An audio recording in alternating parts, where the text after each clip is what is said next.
తెలంగాణ కొత్త సీఎస్గా నియమితులైన రామకృష్ణారావు ముఖ్యమంత్రి రేవంత్ రెడ్డిని మర్యాదపూర్వకంగా కలిశారు. ప్రస్తుతం సీఎస్గా ఉన్న శాంతికుమారి ఈ నెల 30న రిటైర్ కానున్నారు.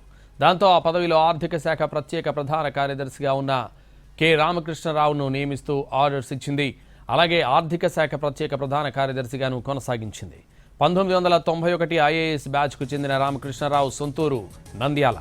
తెలంగాణ ఏర్పడిన తర్వాత ఆర్థిక శాఖ ముఖ్య కార్యదర్శిగా చేరి ఇప్పటి వరకు అదే శాఖలో కొనసాగుతున్నారు రామకృష్ణారావు.